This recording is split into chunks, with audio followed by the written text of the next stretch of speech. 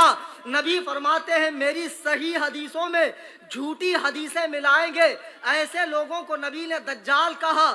دجالون کذابون, آخری زمانے میں جھوٹ بولنے والوں, فریب دینے والوں کی ایک جماعت پیدا ہوگی. وہ کیا کریں گے؟ یاتونکم من الاحادیث, وہ تمہارے سامنے حدیثیں لے کر آئیں گے. ان کی پیشن گوئی, ان کے آنے کی بشارت, ان کے آنے کی خبر اللہ کے نبی علیہ السلام نے صحابہ کو دے دی. آخری زمانے میں ایک جماعت پیدا ہوگی جو تمہارے سامنے حدیثیں لے کر آئیں گی. حدیثیں جیسے آج یہ لے کر آتے ہیں, آپ نے ایسے ہاتھ باندھا, حدیث میں تو ایسے لکھا ہے. آپ نے آمین نہیں چلایا, حدیث میں ہے آمین چلانا چاہیے. نبی فرماتے ہیں تمہارے سامنے حدیثیں لائیں گے. کیسی حدیث ہے؟ بما لم تسمعوا انتم ولا آباؤکم. ایسی ایسی حدیثیں جسے نہ تم نے سنا نہ تمہارے باپ داداؤں نے سنا. کبھی سنے تھے وتر 1 رکعت ہے؟ سنے تھے؟ نہیں. یہ لوگ پڑھتے ہیں. کبھی سنے تھے تراویح 8 رکعت ہے؟ پڑھتے ہیں. کبھی سنا تھا عورتیں مسجد میں آتی ہے لے کر آتے ہیں. نبی فرماتے ہیں ایسی ایسی حدیثیں لائیں گے جسے نہ تم نے سنا نہ تمہارے باپ داداؤں نے سنا. پھر سرکار فرماتے ہیں فَإِيَّاكُمْ وَإِيَّاهُمْ. ان سے دور رہو, انہیں اپنے سے دور رکھو. حدیث والوں کو نبی نے فرمایا دور رکھو. کیوں؟ نبی فرماتے ہیں وَلَا يُضِلُّونَكُمْ, کہیں تمہیں گمراہ نہ کر دے. وَلَا يَفْتِنُونَكُمْ, کہیں تمہیں فتنے میں نہ ڈال دے. سرکار دو عالم نے ان سے بچنے کے لیے فرمایا اے سنی صحیح العقیدہ بریلوی مسلمانوں, امام اعظم کا اتباع کرنے والوں, حدیث والوں سے ہوشیار رہو. رہو گے نا؟ ارے یار ہر چمکتی چیز سونا ہوتی نہیں. آپ دھوکہ کھاتے ہیں. آپ داڑھی دیکھ کر بہت بڑا علامہ ہے, بہت پھر عربی بولتا. عربی تو ابو جہل بھی بولتا تھا, علامہ بنتا. ایسے کیسے علامہ بن جائے گا؟ علامہ بننے کے لیے اس کے دل کا رشتہ سرکار کی بارگاہ میں مضبوط ہونا چاہیے.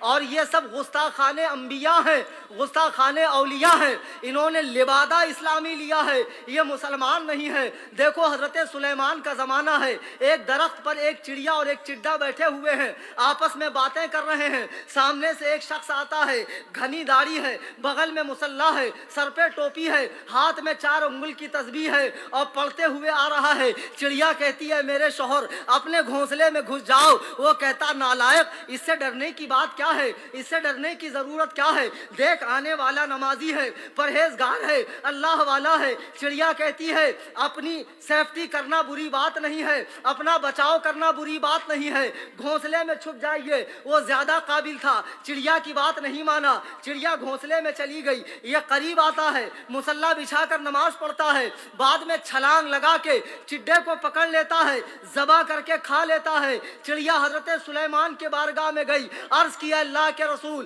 مجھے انصاف چاہیے. حضرت سلیمان نے فرمایا کیسا انصاف؟ کہا آپ کے ایک امتی نے میرے شوہر کو ذبح کر دیا ہے. حضرت سلیمان نے اسے بلایا, بلانے کے بعد کہا چڑیا تیرے اوپر مقدمہ ڈالتی ہے, تو کیا کہتا ہے؟ وہ کہتا ہے حضور میں نے شکار کیا ہے, شکار کرنا جائز ہے کیا شکار کرنا غلط ہے؟ چڑیا کہتی ہے حضور شکار کرنا بے شک جائز ہے, لیکن شکاری کے لباس میں. کیا بات ہے, یہ نمازی کے لباس میں آیا تھا, اس نے دھوکہ دیا ہے. حضرت سلیمان کہتے ہیں نالائق, اگر تو شکاری کے لباس میں آتا اور اس کے بعد بھی وہ اپنا بچاؤ نہ کرتا تو تجھ سے مواخذہ نہیں تھا, لیکن تو نے اسلامی لباس پہن کر, تو نے نمازی کا لباس پہن کر دھوکہ دیا ہے, اس لیے تیری سزا سزائے موت ہے. دیکھو اعلیٰ حضرت فرماتے ہیں سونا جنگل رات اندھیری, چھائی بدلی کالی ہے, سونے والوں جاگتے رہیو, چوروں کی رکھوالی. سبحان اللہ سبحان اللہ, بہت خوب, کیا بات ہے, ماشاء اللہ. ابھی تو وقت بہت کم ہے بلکہ ختم ہو گیا. انشاءاللہ پھر کبھی بلائیں گے تو بڑی تفصیل سے میں سنت اور حدیث کا فرق اور غیر